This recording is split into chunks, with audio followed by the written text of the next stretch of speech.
Bon, juste avant de commencer cette vidéo, restez bien jusqu'au bout parce qu'avec Ludo, on a une énorme surprise. On a quelque chose à vous proposer qui, je crois, n'a jamais été vu. Donc surtout, restez jusqu'au bout. Je pense que ça devrait vous plaire. Ici, nouvelle zone de chasse et je voudrais que tu as chassé la dernière fois le petit gibier avec nous. Là, on va t'amener chasser le gros gibier et pister le phacochère, l'animal emblème ici sur la zone de Tambacounda. On va le pister à l'approche, on va le chasser à l'approche, toujours en faisant attention au vent, à la végétation et on va voir ce qui va se passer. On va essayer de faire une belle chasse. Donc ici, on n'est pas à la recherche d'un trophée. Simplement, si on peut arriver à trouver un mâle, on sera très content. Exactement, on va prélever uniquement des mâles. On va essayer déjà de faire une belle approche, de faire un beau dépistage des traces et tout ça. Et après, on verra ça quand on aura vu. Et Inch'Allah, comme on dit. Inch'Allah. Donc vous l'avez compris aujourd'hui, je suis pas ici pour chercher un trophée. De toute façon, c'est pas quelque chose qui m'intéresse, donc ça tombe plutôt bien. Simplement apprendre et comprendre comment chasser le phacochère, repérer les traces, comment eux font. Voilà, aujourd'hui ce que je vous propose c'est de vous emmener à ça. La traque du phacochère en espérant pouvoir en voir un et pouvoir en tirer un. Alors Colin. Ça, c'est les crottes de phaco. Bon, aujourd'hui je suis complètement assisté puisque c'est Ludo qui porte la carabine. Normalement c'est moi qui vais tirer. Alors au niveau du biotope c'est absolument magnifique. Il y a des baobabs, on est dans les pailles. Alors là il y a quand même quelque chose qui risque d'être un problème, c'est que les pailles sont très hautes. Et par rapport à la taille des phacochères, ce qu'on risque de voir, c'est, j'imagine, la queue qui dépasse. Voilà, c'est ce qui va être un peu compliqué, j'imagine, à cette saison. Alors c'est intéressant de les voir faire, ils regardent pas tellement en fait au loin, ils ont vraiment les yeux rivés sur le sol, ils regardent par terre, par terre, par terre, par terre. On piste les traces. Dans la paille, c'est complètement typique dans la journée. Les phacos viennent se reposer à l'ombre et regarde ce que ça fait au niveau des pailles. Ils se font un petit dortoir. Comme un rond de chevreuil. Exactement, mais c'est des gros ronds de chevreuil. Alors c'est assez facile d'évoluer dans cette végétation. Comme on peut le voir, il n'y a pas énormément de buissons piquants. En revanche, on fait énormément de bruit. Parce qu'évidemment, on marche sur des feuilles mortes et sur des pailles. Donc voilà, on fait beaucoup de bruit et on est trois. Donc ça va pas être évident d'approcher quand même. Il y a quelques traces, un petit arbre, une racine, sûrement pour bouffer quelque chose. Tu vois le... Et là, ce qu'on voit là, c'est une coulée classique des phacochères? Non. Non.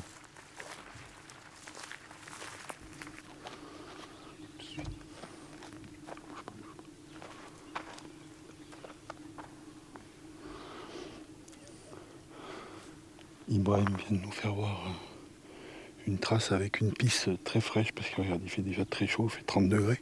On ne doit pas avoir beaucoup de retard.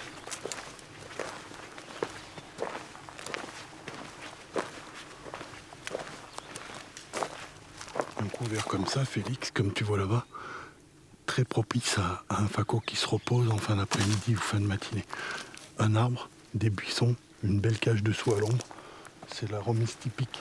Ce qu'il faut savoir, c'est que la chasse au phaco au Sénégal, c'est très souvent l'ouverture sur la grande chasse en Afrique, puisque le phaco reste un animal très compliqué à chasser, surtout au pistage. Au point d'eau très facile, mais au pistage vraiment très compliqué parce qu'il a un nez énorme. On a compris que le phaco avait un nez un peu comme le sanglier, un très bon odorat. Est-ce qu'il voit quelque chose? Pas très bien, mais oui, et odorat énorme. D'accord. La vue, on peut pas dire que c'est ce qui lui... C'est pas son point fort. Champ de culture, de la culture de cacahuètes, de la culture de mil. On peut trouver le phaco aussi, qui vient gagner le matin très souvent. C'est quoi le régime alimentaire du phaco? Racines, cacahuètes, puisque là on a quand même quelques cultures de cacahuètes. Et puis beaucoup de racines.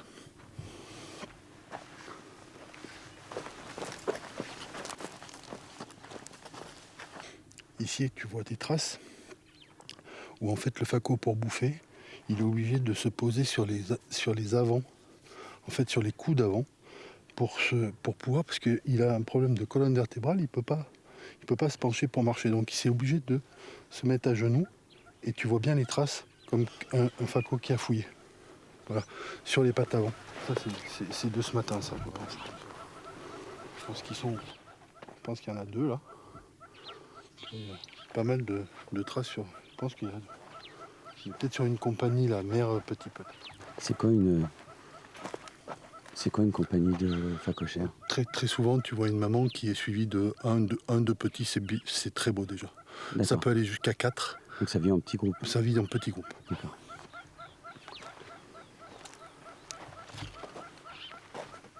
Ici, c'est typique le champ de cacahuètes. Voilà une coque. Une coque. Ça a été de la culture ramassée à la main. Et en fait, il en reste plein dans la terre. Et le faco vient chercher ça en le fouillant à très peu de profondeur. Il retourne juste la terre qui est plutôt sableuse. Voilà. Et il croque la cacahuète qui reste. C'est pour ça que tu le vois avancer Tu vois bien les traces d'avancer parce qu'il le sent. Ibrahim m'explique aussi que là, on a des traces derrière un cheval qui sont ici, quelques-uns dans cette région moitié sauvage.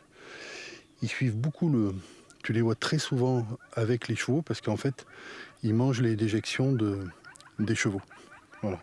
Qui est assez nourrissant pour eux. Et là, tu vois bien les traces derrière les traces de cheval. Tu vois, on fait très souvent ça à la chasse au faco. Il faut le faire régulièrement pour voir d'où vient le vent, parce que le vent est hyper important à la chasse au faco. Si tu es à mauvais vent, tu es sûr que faco, soit il va te sentir et il n'aura pas besoin de te voir pour n'être plus là.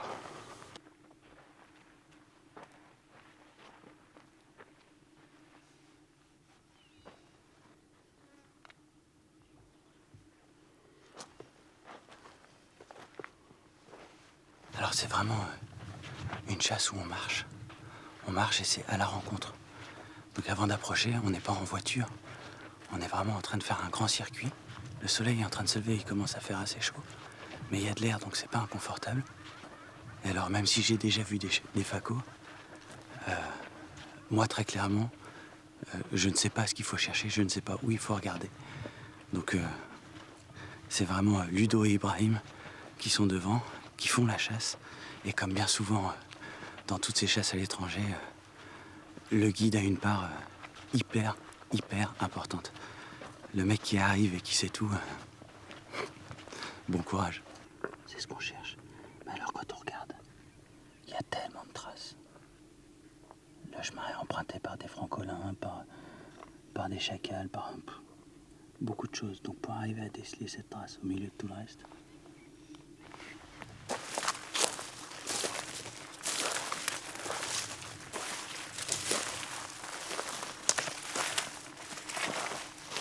Ça c'est vrai. Tu vois, ça c'est une trace très fraîche. À côté, c'est pour manger de la racine. Des bulbes ou de la racine. Tu vois vraiment le gratté, tu vois. Je pense que l'endroit doit être bon parce que regarde là la surface, 30 ou 40 mètres carrés, où ils ont vraiment gratté. Alors il y en a des fraîches, il y en a des moins fraîches, mais c'est je pense un endroit où ils viennent manger régulièrement. Tu le vois bien. Donc on a commencé par les pailles. Ensuite on a eu un paysage et un sol beaucoup plus simple à marcher. Et on avait surtout du dégagement. Et là, on revient à nouveau sur de la paille, avec une végétation assez haute. Donc on avance vraiment tout doucement. On essaye de prendre des chemins, les coulées empruntées par les animaux. Mais on revient à quelque chose qui risque d'être un petit peu plus compliqué, en tout cas pour arriver à les localiser. Là, quand on voit la hauteur des pailles, c'est intéressant, on change complètement de biotope en 3 minutes. Enfin, on change pas complètement, mais vous avez compris. On arrive là sur un endroit un peu stratégique à la chasse au faco.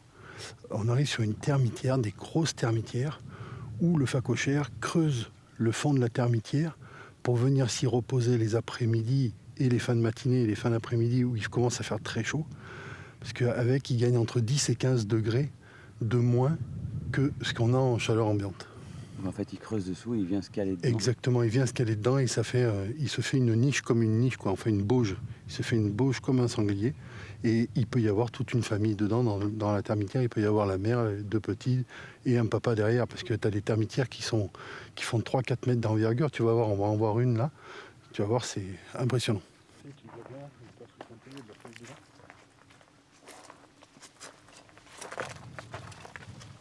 On voit bien les termites, c'est une sorte de fourmi. Et donc là, on est au tout début de la fabrication de la termitière, disons.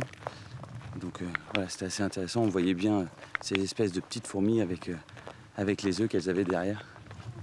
Donc celle-là, par exemple, l'an prochain, de ce que me dit Ibrahim, elle fera au moins 30 cm de haut. Donc ça va très vite. Bon voilà, la chasse se termine. Alors, on n'a pas croisé les facos, mais c'est absolument pas grave. Juste de se promener ici, c'est à chaque fois incroyable. Et c'est déjà ce que j'avais ressenti la première fois. Et là, à nouveau, c'est la même chose quand on voit comme c'est sec, quand on voit comme c'est aride. Et quand on voit le nombre d'oiseaux qu'il y a partout, c'est absolument incroyable. Et juste si on se réfère à chez nous, il suffit de lever la tête au mois d'août, on verra pas grand-chose dans le ciel. Là, c'est tout le temps, partout. Et puis, des oiseaux tous plus beaux les uns que les autres. Il y a des reliers, il y a des merles métalliques. Et il y a énormément d'oiseaux différents. Évidemment, je les connais que très peu. À chaque fois, j'essaye d'apprendre à les reconnaître, mais c'est quand même pas si simple. Mais voilà, le spectacle en vaut la peine. C'est une magnifique balade. Là, je pense qu'il fait à peu près... on va avoisiner les 40 degrés d'ici une demi-heure. Donc on va arrêter là. Je reviendrai demain pour essayer de voir et puis pourquoi pas tirer un faco. Tu vois, on vient de terminer. C'est pas été une réussite ce matin. On a vu beaucoup de traces. On a vu beaucoup d'animaux autres que des phacochères. Et encore une fois, c'est pas une chasse au point d'eau, c'est vraiment une chasse à l'approche. Et si tu veux, ça reste toujours plus aléatoire que la chasse au point d'eau. Voilà. Ça ne reste pas fatigant, tu marches, mais je trouve que c'est beaucoup plus intéressant de le faire à l'approche qu'au point d'eau. Voilà. Donc on reviendra demain matin pour voir et réussir certainement. Deuxième jour au faco. On est parti, on s'est levé ce matin à 4h30. Le temps de rejoindre la zone, on est arrivé à 5h30. On a attendu 6h qu'il fasse jour pour pouvoir attaquer. On n'a toujours pas vu de faco. En revanche, on a vu un singe qu'on a pris au début, ce qui faisait encore assez sombre, pour un chacal. Donc on a essayé de l'approcher, de se mettre en position. Et moi, j'aurais été content de tirer un chacal. En revanche, dès qu'on a compris que c'était un singe... Alors moi, ça m'intéresse pas du tout de tirer sur un singe. À part si on me dit, ces singes-là attaquent les enfants, ça nous ennuie. Bah, dans ces cas-là, ça ne me dérangera pas. Mais là, il n'était pas question de tirer ce singe. Après, j'ai vu une mangouste. Mais toujours pas de faco. En revanche, comme hier, c'est absolument fantastique. Il y a eu un orage cette nuit. Alors, il n'a pas plu sur le camp, mais il a plu en brousse. Du coup, les pailles font beaucoup moins de bruit. C'est assez agréable d'avancer dans cette végétation. Donc, il est 7h. Là, on est en train de faire une pause parce qu'il doit faire déjà 35 degrés. Donc, on boit un coup et puis on va repartir. Et là, on va chasser jusqu'à 9h. Donc on a jusqu'à 9h pour essayer de trouver un faco. Alors, il y a deux façons différentes ici de chasser le faco. Soit on le chasse comme je le fais là, donc à l'approche, à la rencontre, on va dire, au pistage. Soit on peut le chasser l'après-midi dans les termitières. Ça, c'est quelque chose que Ludo m'a proposé. Moi, ça m'intéresse pas du tout. Je préfère revenir sans faco. Et c'est pas grave, j'aurai pas les défenses qui deviendront des ouvre-bouteilles ou des tire-bouchons. Mais je préfère ne pas en tuer que d'en tuer un absolument pour la vidéo et de le chasser d'une façon que j'aurais pas eu envie de le chasser. moi, je veux le chasser à l'approche, à la rencontre. Donc voilà, c'est ce qu'on essaye de faire, tant bien que mal. Mais c'est un peu à la carte. Hier, quand ils ont chassé les termitières, ils en ont vu, les deux groupes en ont vu chacun une dizaine, donc il y a plus de chances de voir comme ça, a priori. Puis ça dépend peut-être aussi des saisons, en tout cas cette saison. Mais voilà, encore une fois, moi, je préfère chasser comme ça et puis on verra.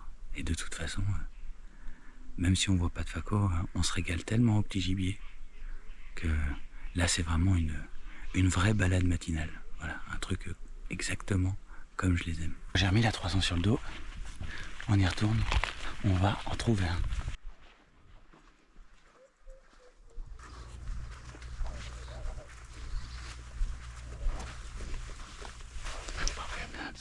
Là on voit que c'est de la nuit.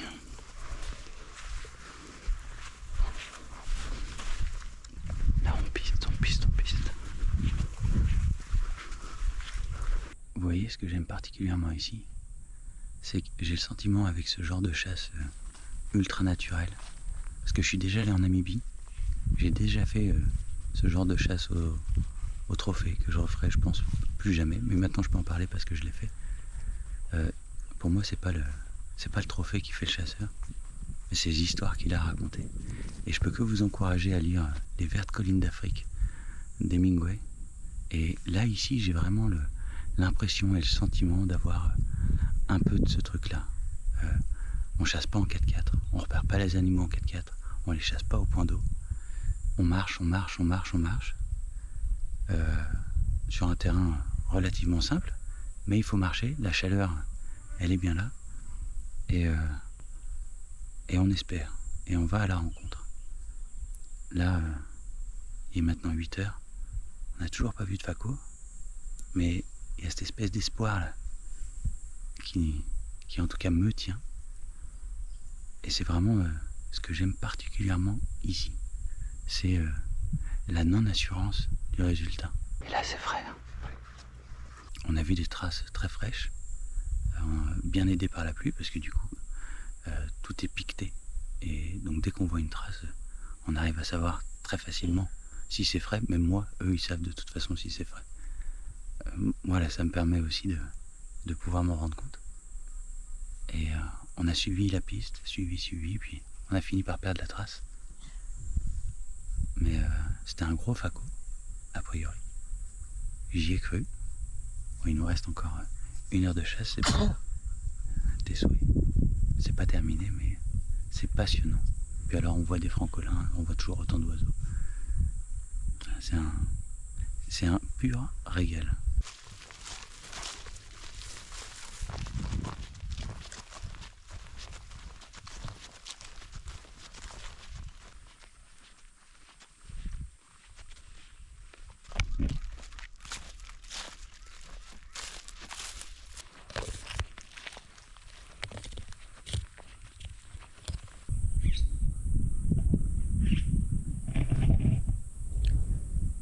Fatigué, le pisteur. Vous l'avez vu, je vous ai mis un reportage la semaine dernière, ou il y a 2 semaines, parce que j'en ai pas mis là cette semaine. J'étais déjà venu ici l'an dernier, j'avais fait le camp de Kabakoto et le camp de Diana, qui est en Casamance. Là, aujourd'hui, en tout cas cette semaine, tu voulais me proposer quelque chose de différent. Exactement, un nouveau camp, le campement des Baobabs à Bala, situé au sud de Tambacounda. Un campement qu'on vient de reprendre cette année en famille, puisque ce camp-là est tenu par mon papa, le camp de Diana est tenu par mon fils, et le tas de camp de Kabakoto est tenu par moi-même. Donc pourquoi j'ai insisté pour que tu ailles là-bas? Parce qu'en fait là-bas, très grosse densité de fancrolin, bien sûr, comme tu as pu le voir, parce qu'on l'a pas mal chassé et tu as vu les différents modes de chasse, aussi bien devant soi qu'en battu. Alors on l'a chassé, mais je l'ai pas filmé. J'ai filmé juste quelques battues. je dois reconnaître que sur ce voyage, c'était peut-être une petite partie un petit peu pour moi. On avait axé sur le Faco. Exactement. Donc, voilà. Et le Faco là-bas, on le chasse vraiment qu'à l'approche. Bon, malheureusement, t'as pas eu la chance de réussir. On a vu plein de traces. On a fait 2-3 belles approches qui n'ont pas conclu, avec des traces de délaissés, des choses comme ça, que tu as pu filmer, que tu as pu voir. Et du coup, tu as pu nous raconter beaucoup de choses autour du Faco. Exactement. C'était un peu aussi l'idée de cette vidéo, c'était de comprendre comment chasser le Faco à l'approche, parce que tu le chasses aussi à la termitière. Exactement, on le chasse à l'approche, on le chasse à la termitière, et puis sur Kabakoto, on le chasse un peu en battu, parce que le biotope se prête pour le chasser comme ça, parce qu'en fait, c'est des petits buissons, des petites choses où ils arrivent à se remiser, et c'est beaucoup plus facile à manœuvrer que là, ce grand espace que tu as pu voir là-bas, où c'est vraiment la brousse africaine que tout le monde rêve. Et le Faco est la base quand même de la chasse au grand gibier. Ouais. Parce que beaucoup de gens démarrent la chasse au grand gibier grâce au Faco. Ouais. Parce qu'en fait, ils ont adoré cette chasse au Faco qui a un nez extraordinaire. Et voilà, donc voilà pourquoi je voulais te faire découvrir ce campement de Bala, un campement qu'on vient de reprendre, qui est tout neuf, on a tout refait. On a une possibilité d'accueil de 10 chambres, donc voilà. C'est magnifique, hein, t'as tout refait à neuf, on est très bien accueillis par ton père, comme on est bien accueillis à Diana. Kabakoto Safari, c'est familial. Voilà, c'est la famille, exactement. Donc, et on se sent partout accueillis de la même façon. Exactement. C'est quand même très agréable. C'est grand-père, père et fils. Ouais. Non mais c'est joli, c'est une belle histoire. Et malheureusement, à Bala, donc ça n'a pas fonctionné au Faco. Et là, ce matin, donc là, moi, je prends l'avion dans 5 heures, donc on pouvait chasser que ce matin. En fait, ça fait 2 jours qu'on a une tempête de sable ici. Donc l'idée, c'était d'aller à l'approche ce matin. Exactement, tu m'as dit, mais l'approche avec tempête de sable, parce qu'on est lié aussi à la météo, on commande pas tout. Ouais. Et là, je t'ai proposé une battue. Ce que je ne voulais pas faire. Voilà, exactement. Mais bon, c'est moi qui t'ai un peu forcé. Il y a un gros Faco qui passe là. Hein. Bah, il est passé, mais je peux pas tirer, moi, là. Vous êtes devant et après, j'ai ma voisine, là, mais il passe là.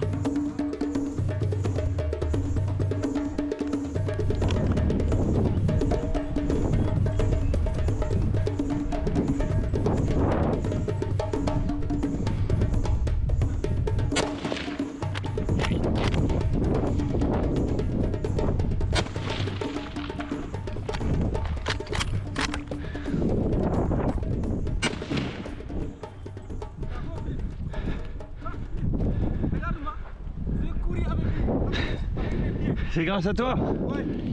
Bravo. Bravo, c'est grâce à toi. Bravo. Bravo, ouais. C'est toi, hein. Bravo. Bravo. Avec mes pieds. Je laisse le là-bas. T'as mal en plus. Oui. La première, c'était une femelle, je crois. Bravo, tu as vu? Tu as vu les couilles? Ouais. Exactement. Bravo. Viens avec moi, on va se remettre en place pour laisser les autres tirer. Viens avec moi. Okay. Moi, je tire plus. Bravo, merci. Bravo. Merci les gars, merci, bravo. C'est grâce à vous. Hein. C'est grâce à vous les gars, bravo. Bravo. Tiens Ludo. C'est Ludo? Bravo. T'entends Ludo? C'est bien. Bravo. C'est toi, bravo, c'est grâce à vous. C'est grâce à vous, les gars. Bravo, mon ami. C'est grâce à vous, les gars. C'est grâce à vous, les gars. Bravo, c'est grâce à vous, bravo. Non, c'est déchargé. Voilà, bravo, c'est grâce à toi, merci.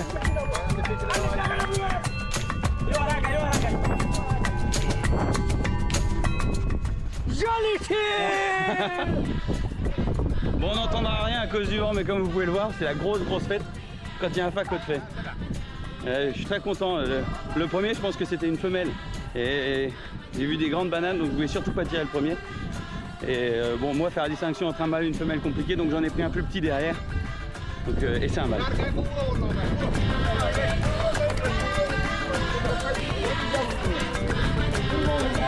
Bravo, c'est vous, bravo.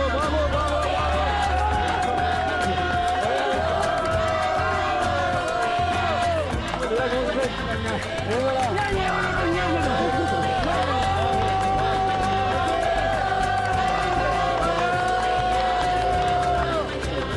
Voilà, c'est ça le Paco, c'est la fête.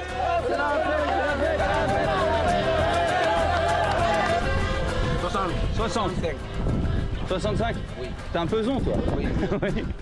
Bravo. 60 65.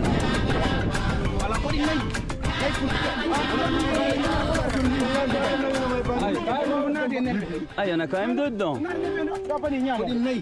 Quand même.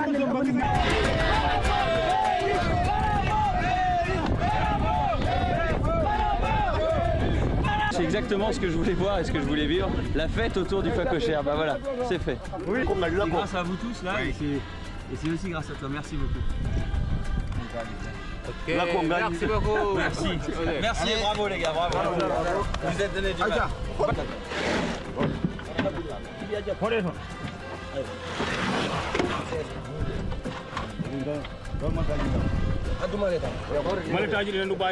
Et on charge les facos comme à la maison.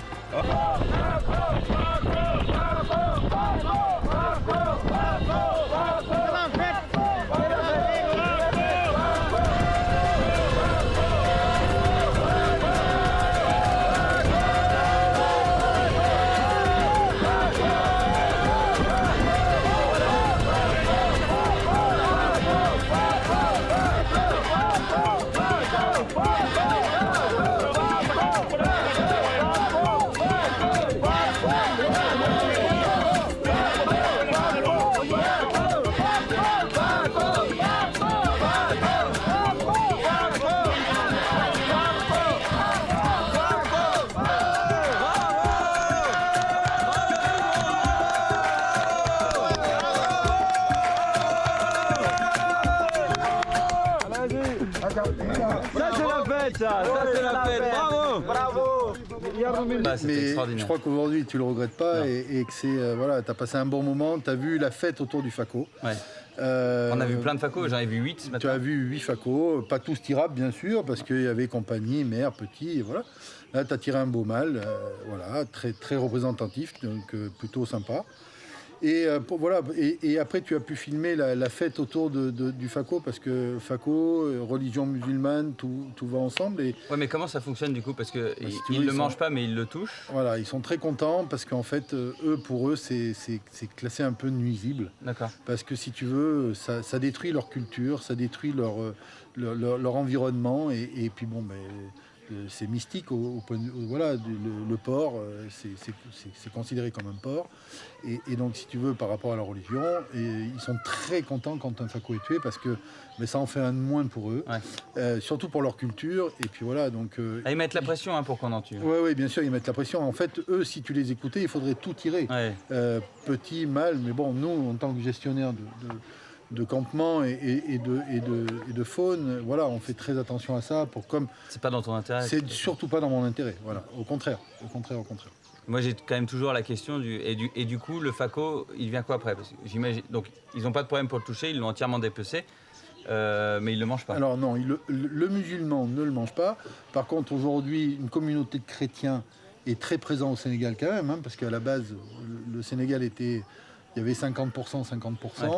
Maintenant, on est plus axé sur le musulman, Ouais. la religion musulmane, mais il y a toujours encore quelques paroisses et on distribue beaucoup de viande aux chrétiens. On en garde pour notre consommation On personnelle. en a mangé plusieurs Tu fois. en as cette mangé semaine. plusieurs fois, Alors, décliné sous plusieurs façons. C'était pas le mien, mais c'était très très bon. Voilà, voilà.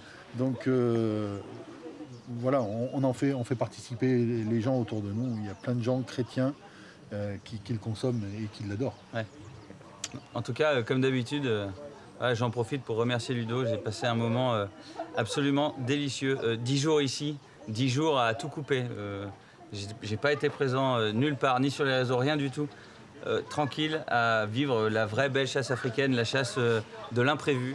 On a fait une passée au ganga hier soir exceptionnelle. Pareil, j'ai pas filmé parce que les gangas sont des oiseaux qui arrivent à la nuit, donc de toute façon on voit plus rien. Mais Oui, les on a images vécu sont pas quelque forcément chose. très belles. Les images sont pas belles et je venais pas là pour ça, mais Ce que tu as voilà. dans la tête. Moi, je repars avec je pense c'est le principal. la passée d'une vie. Donc voilà, pour ça, merci beaucoup. Merci de m'avoir poussé un petit peu Même bien Ce pour aller au matin, Faco encore ce bien matin. sûr. Tu avais raison. Donc on était 3 à partir chasser. Je suis le seul à avoir eu la chance de tirer, donc merci beaucoup. Tout le monde a vu. Tout le monde a vu. Tout le monde a vu, c'est quand même, voilà. Et les pisteurs se sont donné C'est beaucoup la de base. mal. Donc voilà, on termine là-dessus. Mais avant de repartir, je vous parlais d'une surprise. Et voilà, je suis venu l'an dernier, je suis venu cette année. A priori, j'avais fait le tour. Hein. Exactement, J'avais plus grand-chose à venir faire ici, à part pour moi prendre du plaisir. Et avec Ludo, on a eu l'idée d'un jeu concours. Alors pas les jeux concours classiques où on va juste tirer au sort. Vous le savez, depuis maintenant 6 mois, je vous propose et je vous demande régulièrement de devenir membre de la chaîne parce que j'en ai besoin. Et donc là, on va se dire que jusqu'à décembre, on va essayer d'atteindre C'est les bien 100 décembre, c'est membres. bien décembre. Décembre, c'est bien C'est parce bien, que ça c'est bien. permettra en plus le temps de prendre des billets d'avion. Exactement. Donc en fait, je vous propose de devenir membre et si on atteint les 100 membres en décembre, on fera un tirage au sort et l'an prochain, donc au mois d'avril probablement, Oui, exactement. Même très bien. période. C'est la bonne période, c'est une très bonne période pour la chasse. eh ben, je reviendrai ici avec un des membres que j'aurai tiré au sort. Alors ce ne sera pas un copain, vous le savez, vous pouvez me faire confiance, ce ne sera pas un copain, ce sera quelqu'un qui sera réellement tiré au sort.